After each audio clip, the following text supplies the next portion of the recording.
Welcome back to Mindkind Podcasts. This is Dr. Jo North returning to our platform. Mindkind continues to be a reflective space for anyone who wants to stay sane in our demanding world.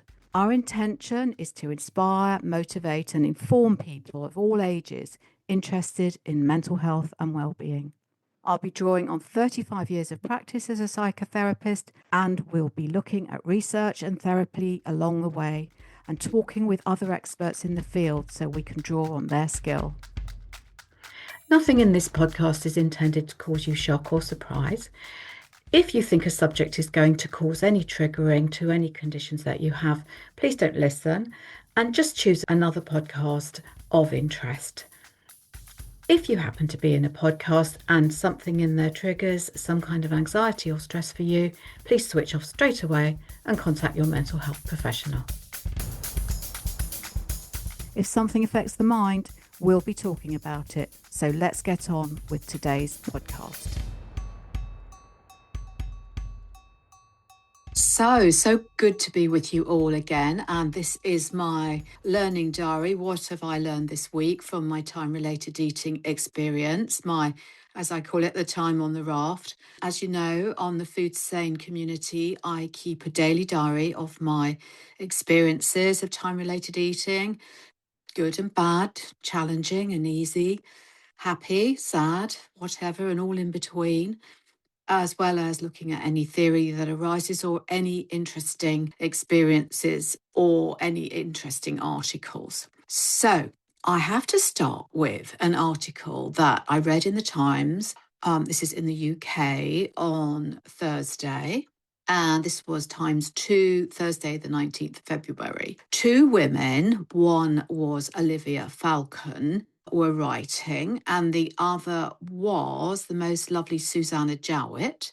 And they weren't comparing, but there was two different views on losing weight, women, body image, the whole thing going on with weight loss drugs. So Olivia Falcon is the lady on Ozempic, and she is 51, and she's been taking weight loss drugs on and off for the past 3 years. So she's microdosing, and she only had about 1.5 stones to use. So that's about 10 kilos or 22 pounds, depending where you live. I think it's about 11 stone something in the UK. She wasn't heavily overweight. She just wanted to be thinner.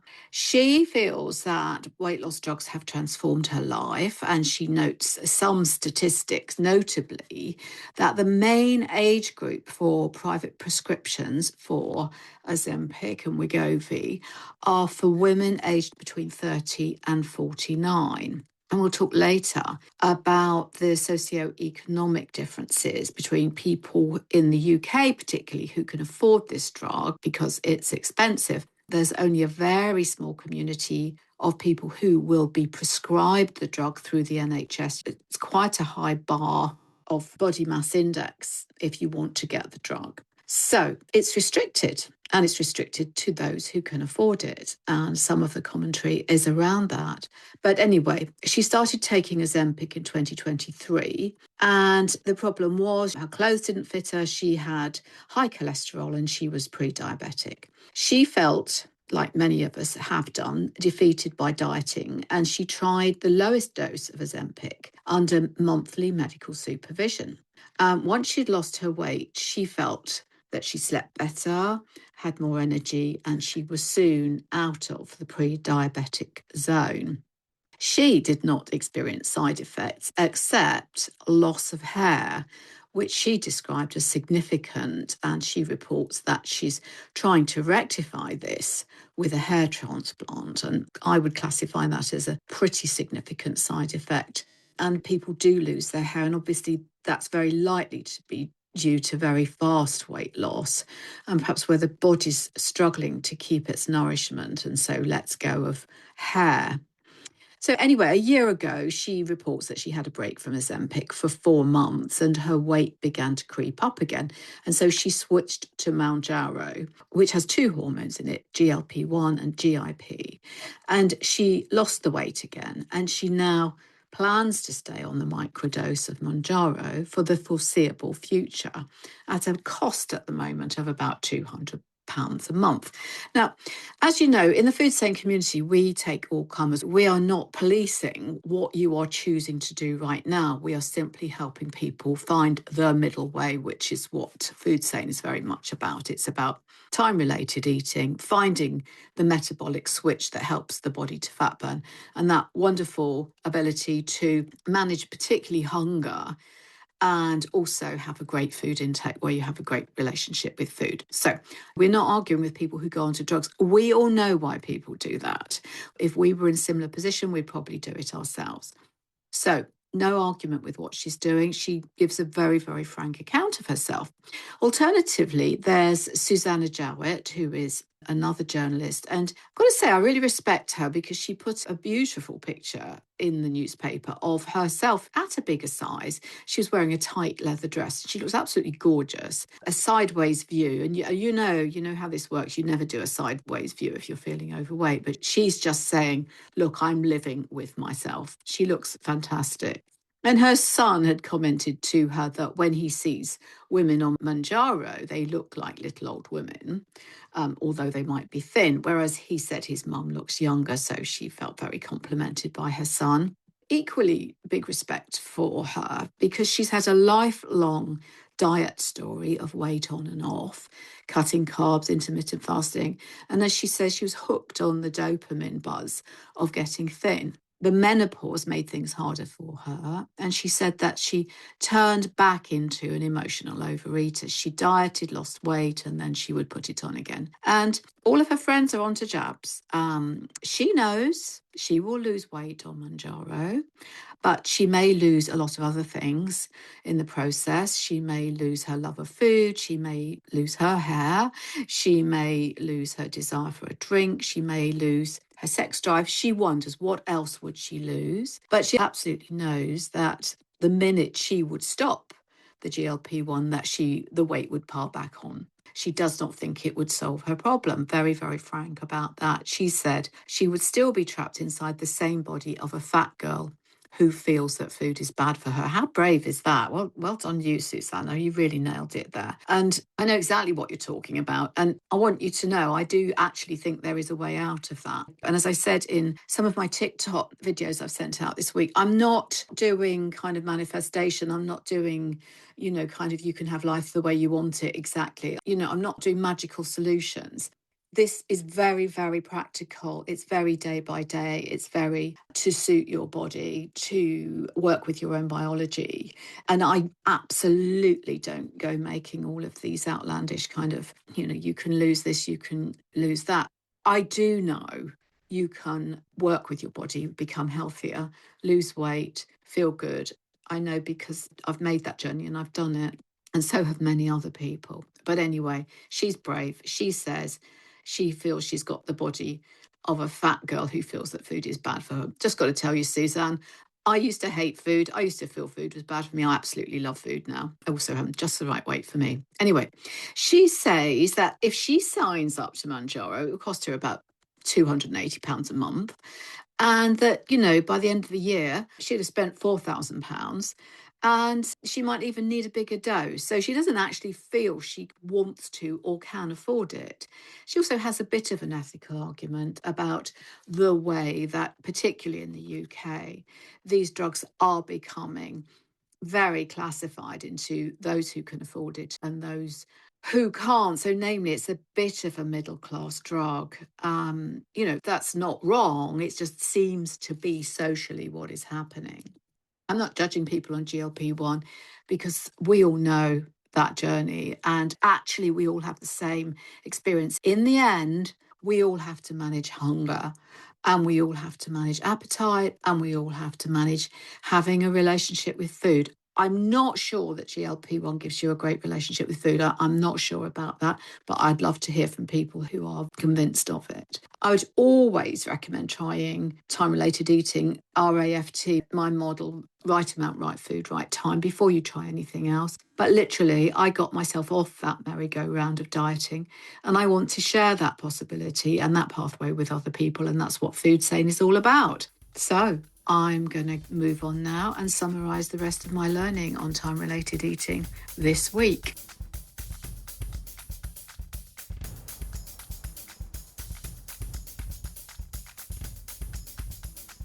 So one of the things I've been saying to myself is that I've landed. And one of the things I've been saying to Food Sane members is you've landed now. When you find your time-related eating pattern, you will have landed.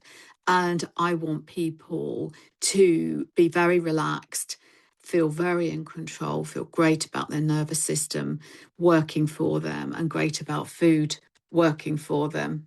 I think time-related eating is the psychological middle way to lasting change. And I want to provide a safe psychological space where people can explore that idea and be their own best scientist. So in my podcast last week, I mentioned the work of Professor Yo. And I talked about research from Cambridge, where he's a professor, has been 30 years in the making. And it confirms what we at Food Sane have always believed, and that is that the brain monitors fat stores and food availability at a deeply unconscious level, at a level of which we are totally unconscious.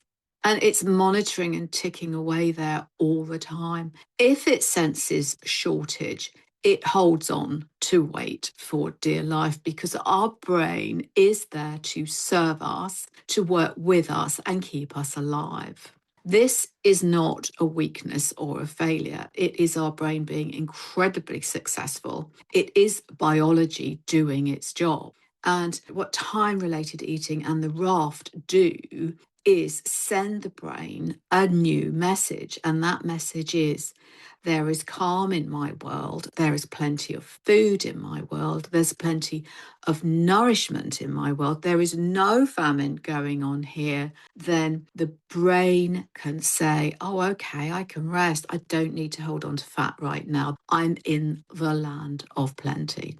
So I'm still holding on to that learning because I think it was very wonderful and very helpful. You know, the piece we can be in charge of, our unconscious brain and the power of it, we actually can't control, but what we can control and have influence over is our central nervous system. And we can keep ourselves calm. We can manage our breathing. We can take mindful moments. We can do stretch snacks. We can do mini exercise snacks. We can take fresh air. We can soothe ourselves. And something I've really, really cottoned onto, not that it was new, but I've used aromatherapy this week and reminded myself how much just a smell, a wonderful shift in smell, feeds into the olfactory senses, feeds into the brain, and the brain is incredibly sensitive to smell because it's another way to keep us safe. Give the brain a good smell and it says, oh, all is well here. So, so there's learning this week. It's a beautiful moment and a beautiful reminder. So pick up your favourite smell and sit it by your phone and sniff it every now and then, particularly if you're trying to manage hunger for a little while. We do have to manage small bouts of hunger. We're not starvers. Don't come onto Food Sane and be a starver. That's not what we're doing. We're people that nourish ourselves really, really well. So your brain is not trying to sabotage you. It's trying to keep you safe and alive. And we need to keep reminding ourselves, I am safe and I am alive. The parasympathetic nervous system, we can manage and we can control. We can feed information into our lives that says all is well, all is under control. That's got to be good learning, isn't it? So number 2, it's a reminder. And the reminder is, we're not intermittent fasters. We are time-related eaters. And that actually really matters to me. I spent a long time thinking about that. So one of the reasons I don't use the term intermittent fasting is because it is a trigger word. I think fasting simply makes people think of starvation and being short of calories. And I just don't think we need to put people in that mindset. Big respect to those of you who are intermittent fasters. That particularly came to mind because there was an article about intermittent fasting, not being any different as a way to lose weight than any other diet. So, that's all well and good. I don't think any particular diet is any better than any other. An average weight loss is about £1 to £2 a week.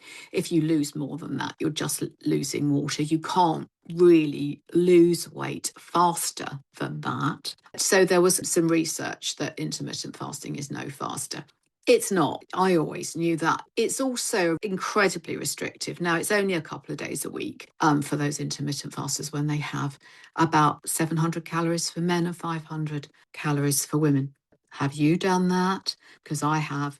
In my dieting days, I certainly used to do that. And I have to tell you, I felt terrible.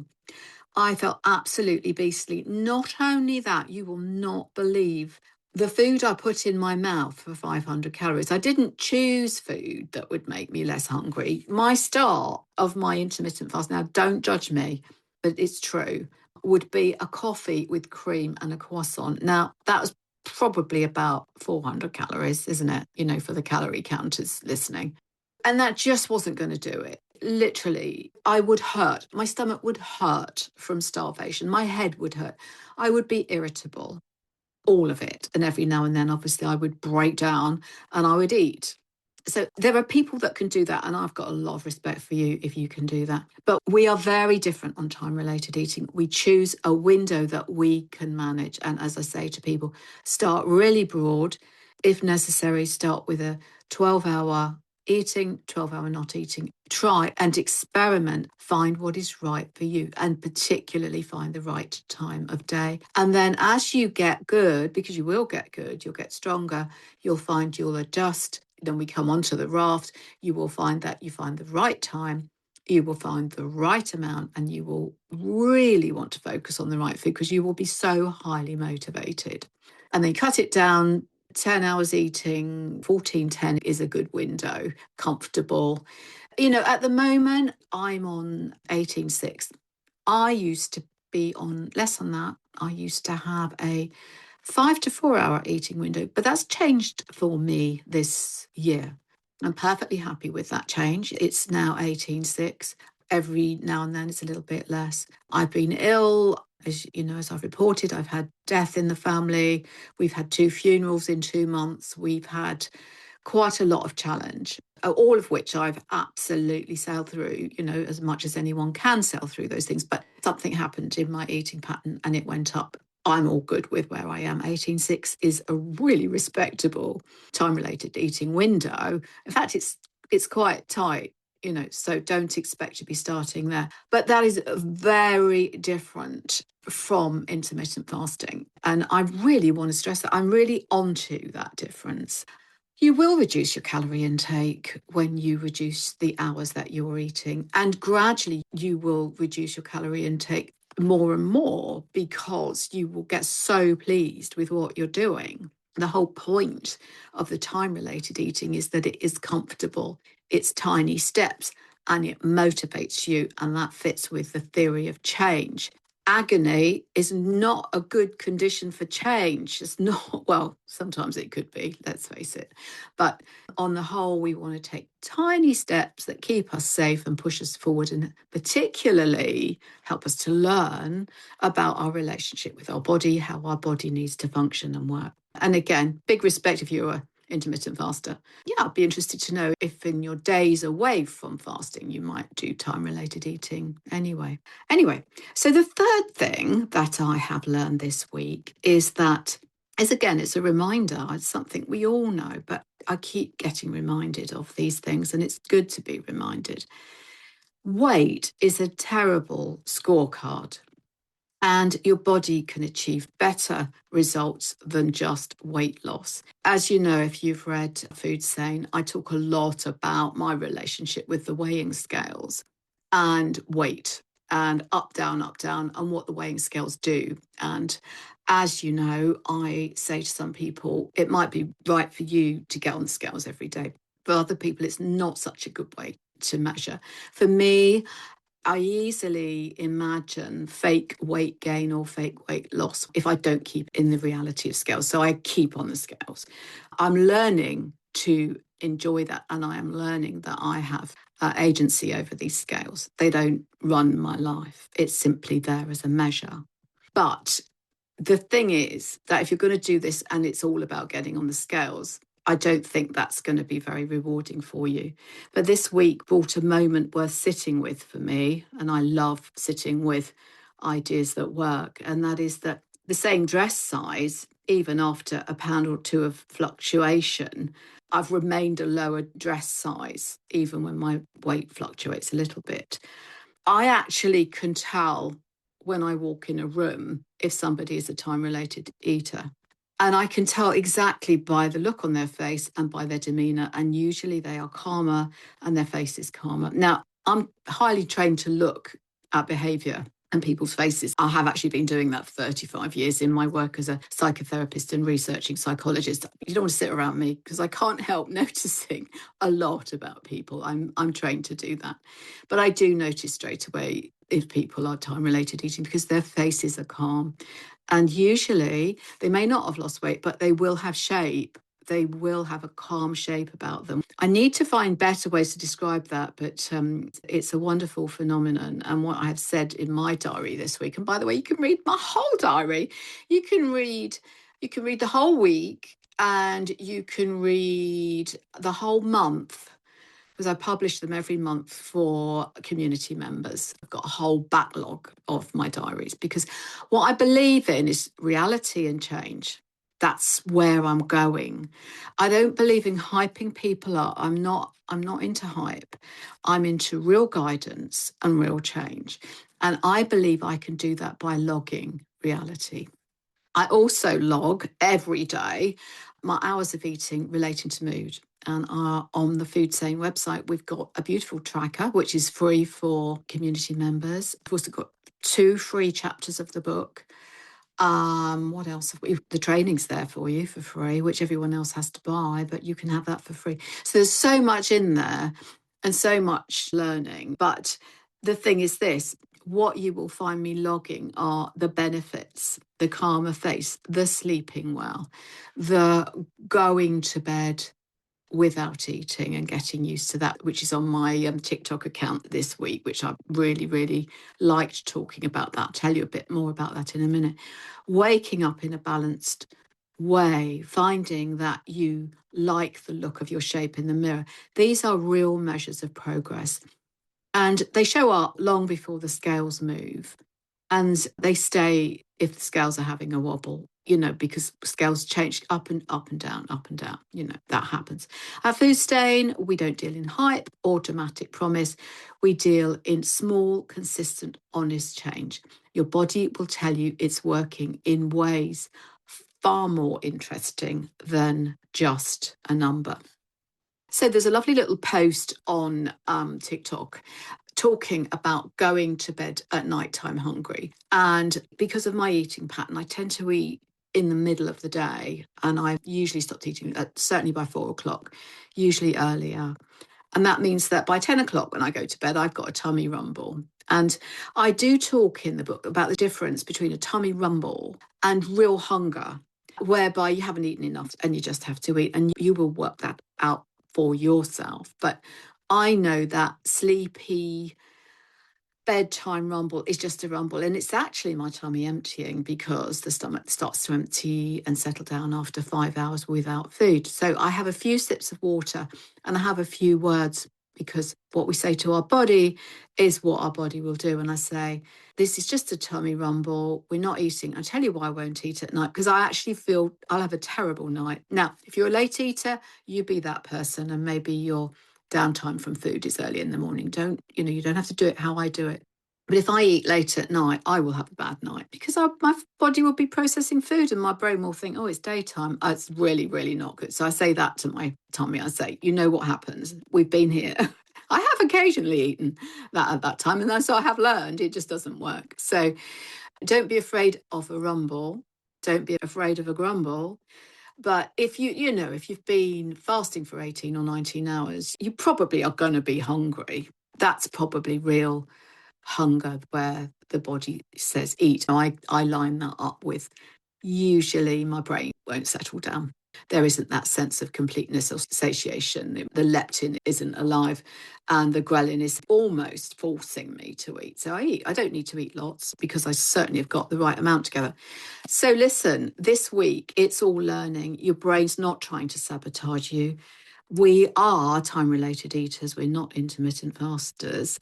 And there's much more, so much more to time-related eating than just losing pounds and ounces on the scales. You will feel good. I can't wait to share more learning with you next week. Do come on to the Food Sane community and read my diaries, the books on Amazon, Food Sane, and it's also in a talking book format. So have a lovely week. Think about your eating time frame, get it right for you, and just keep living your best life by eating your best food, right amount, right food, right time. Bye for now.